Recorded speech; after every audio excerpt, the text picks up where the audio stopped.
first and foremost, on March 29th, we sent you the budget summary, which is this document right here. This is the summary document, and the one thing I want to point out, I do this every year, but I just want to point out to the council for the budget authority is that when we say budgets and, for our audits and things like that, the budget's actually approved on activity basis, and this is what you see is activity basis. General government, public safety, that's an activity. Then you have departments and you have line items, but the city approves their budget on an activity basis, and we usually do amendments based on a department basis. So, Okay. just to give you a little bit of background. And then the back of that document gives you our debt service summary, which is a good tool if you want to see what the debt looks like and when it matures. The second document I sent out earlier this week, I think on Tuesday morning, is the overview, which I'm sure most of you guys have in front of you. This is the kind of like has the narrative, some documentation there for you guys in regards to some notes, and then in the back of the document gives you the detailed line items for the budget, and then on the very last few pages gives you an FTE personnel summary. And then the other item that was forwarded today was in the email is the budget sheets that the department heads turn in to budget finance. That shows their requested amounts, the adjustments from budget finance, and the adjustments from the mayor's office. So it's just a little bit more detail. If you go to those spreadsheets, you'll be able to see, okay, for example, we'll just use a clerk if she has contractual services, and you can go and look and see what's actually budgeted for in contractual services that the department put in there. So, Yeah, it's the one in front of you. Yeah. Yep. so and then it was an email. It was an email that was sent this morning. It's a. Oh yeah, there was a link to it. There was a link. Oh, you mean the Yes, yes, you got to print out, yes. And you can print out your own leisure. I do everything on the surface here, so, but it gives you more detail, and I created a little video for you guys too, if you're not familiar with the Google Docs, I put a video for you guys, show how to get to it, so.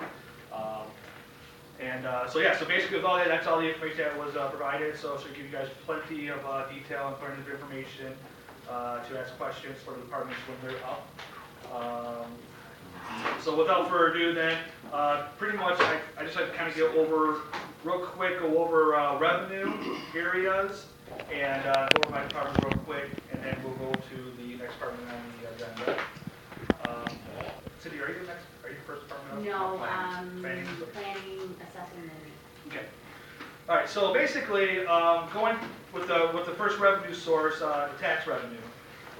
Tax revenue, the total tax revenue is just estimated to go up only $26,585, which is a very small percentage. Based on the notes and things like that, that's based on the assessments received from the assessor after the March Board of Reviews were all calculated and things like that. So it's I think it's a good estimate.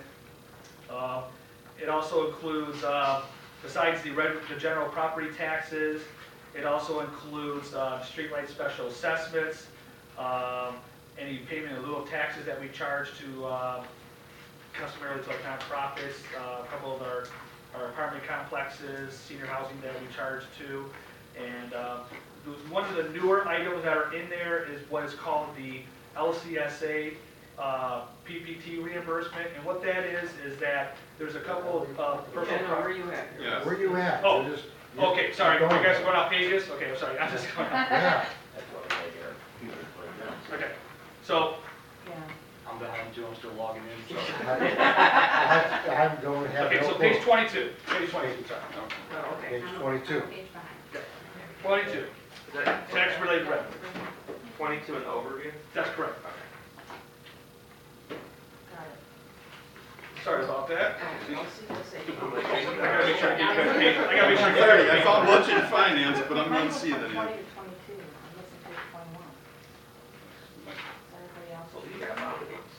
Yeah, 21 on the other side. On the other side, I got it. Okay. Yeah, so page 22 starts general fund revenues.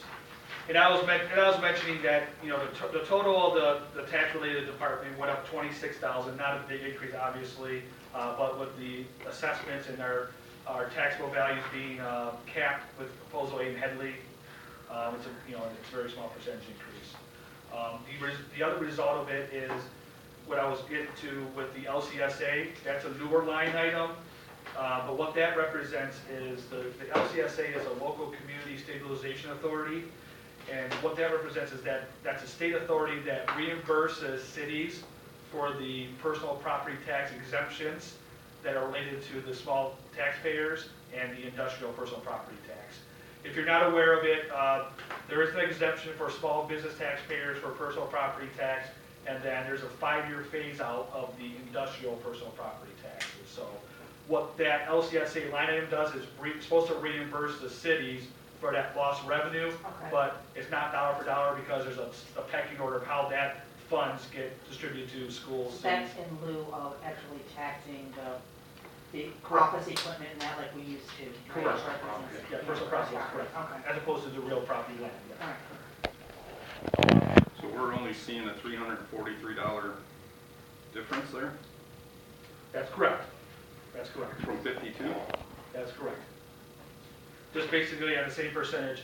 It's like I said, it's really a crapshoot because of the fact is it's based on collections of use tax and other things. How that department's funded is that they got rid of the personal property tax, but they increased, I believe it was like use tax and another revenue source, the state, that goes into this pot, and then they And then the reimburse state it, distributes distributes it to the cities and school districts and other taxing jurisdictions. So. But yeah, I mean, it's conservative. I mean, I'm always a conservative person, so hopefully we get more, that'd be great. But I believe based on, looking at the history and the increase in our regular taxes, I think that's a good increase. Just going down revenues, license and permits, as you see on the middle of page 22, that represents business licenses, and what we decided to do this year too is separate, because in the previous years in that line item for business licenses, we had our franchise fees from the cable companies. So what we decided to do is kind of Oh, you're separating it. itemize them, separate them out so that we can track those better. I was wondering where it went down so much. But overall, if you look at overall, the overall decrease is 500, a small decrease, but based on estimates that we received, we figured that's okay. So that's what represents there. Going down at the bottom of page 22 and top of 23 is your federal grants. Not much going on there. There's a lot of grants related to the police department, the cops grant, a couple smaller JAG grants, which is technology, a few other special grants. The main difference in this department, as you see, the money's going down by almost 1.2 million, is the home grant, which the home grant, the grant revenue was going to go. Sorry, not the home grant, the SAFER grant. Sorry, rewind. The SAFER grant, which is gone, that expired, so that was a large decrease. And the other large decrease was the fire grant for the AFG grant. That was a one-time grant we received this fiscal year, so that's why we aren't. Again, if we get it next year, that'd be great. We'll probably offset it with an expense, but to be conservative, we're not estimating that we're going to receive it this year. So, but I'm sure that the department will apply for it, but we're not going to budget for it this time. Then keep going down, state grants. Again, just like the federal grants, these are just grants coming from the state. Majority of it's related to court, the district court for the drug awareness program and the drug court. Again, as a net, it's only going down $1,800. So not much of a large decrease there. The one thing you see is that you see liquor license fees that are going down $40,000, and that's really just based on looking at the fact that looking at the actual dates and stuff.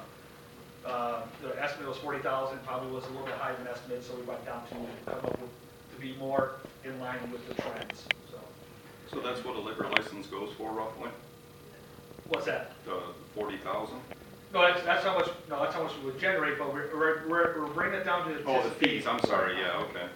Yeah, we're bringing it down to You wanna just buy a paper. liquor license for? We're looking for You guys remember, they used to let cities estimate them, and the state started taking over control of that.